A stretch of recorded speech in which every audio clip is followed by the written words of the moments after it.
গতকাল অত্যন্ত দুর্ভাগ্যজনক একটি ঘটনা ঘটিয়েছে যে কোনো একটি মহল।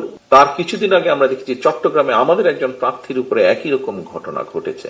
এই ঘটনাগুলা দিয়ে কেউ কোনো ফায়দা লোটার অবশ্যই তো চেষ্টা করছে, তাই মনে হয় না আপনাদের? তাই তো অবশ্যই ফায়দা লোটার চেষ্টা করছে। আজকে সকালে আমি যখন তৈরি হচ্ছিলাম আপনাদের সাথে এই অনুষ্ঠানে যোগ দেওয়ার জন্য, তখন স্বাভাবিকভাবেই তৈরি হচ্ছে আর বিভিন্ন খবর টবর কি হচ্ছে ওই যে নিউজে দিয়ে বা ইউটিউবে দিয়ে আমি দেখছি। একজন সাংবাদিক তার খবরে বলছে অস্থিরতা চারিদিকে, মানুষ অস্থির হয়ে গেছে।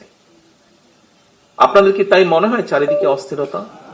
আমি তো অনেক দূরে আছি, আপনারা তো দেশের মধ্যে আছে, চারিদিকে শুধু অস্থিরতা অস্থিরতা। এটা বলছে, ও চিৎকার করছে, ওইদিকে মব ক্রিয়েট করার চেষ্টা করে, কেউ ফায়দা লুটার চেষ্টা করছে। আপনাদের কি মনে হয় একটি অস্থিরতা চারিদিকে, মানুষের মনের মধ্যে অস্থিরতা?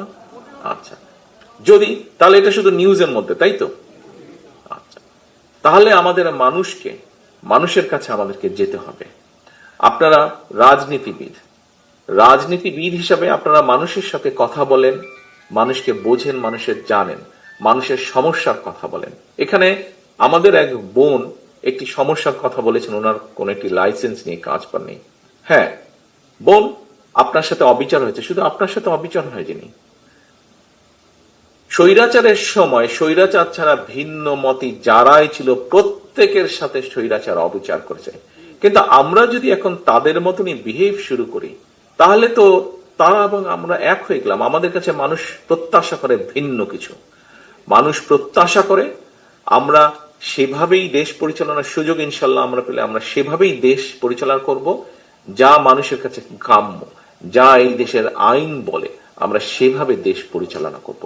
এখন প্রিয় সহকর্মীবৃন্দ, বসে থাকলে আমাদের চলবে না। গতকাল অত্যন্ত দুর্ভাগ্যজনক একটি ঘটনা ঘটিয়েছে যে কোনো একটি মহল।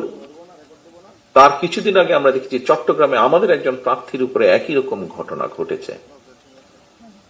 এই ঘটনাগুলা দিয়ে কেউ কোনো ফায়দা লোটার অবশ্যই তো চেষ্টা করছে, তাই মনে হয় না আপনাদের?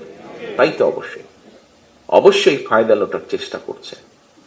আজকে আপনাদের সামনে আমরা যেই বিষয়গুলো উপস্থাপন করেছি, যে 8টি বিষয় উপস্থাপন করেছি, জনগণের যেগুলোতে ভাগ্যের পরিবর্তন হবে, আপনারা হাত তুলে সকলে বললেন যে এই কাজগুলো যদি আমরা শুরু করতে পারি তাহলে অবশ্যই দেশের মানুষের ভাগ্যের পরিবর্তন ঘটবে। আপনারা হাত তুলে সকলে সমর্থন দিয়ে বলেন, তাহলে আমাদের কি এখন সবচেয়ে বড় দায়িত্ব না? আমাদের এখন সবচেয়ে বড় দায়িত্ব হচ্ছে যে এই প্রত্যেকটি শব্দ, প্রত্যেকটি কথা, প্রত্যেকটি পরিকল্পনা মানুষের দোরগোড়ায় নিয়ে যাওয়া, বিএনপির একজন কর্মী হিসাবে, বিএনপির একজন নেতা হিসাবে, বিএনপির একজন অ্যাক্টিভিস্ট হিসাবে দোরগোড়ায় নিয়ে যাওয়া।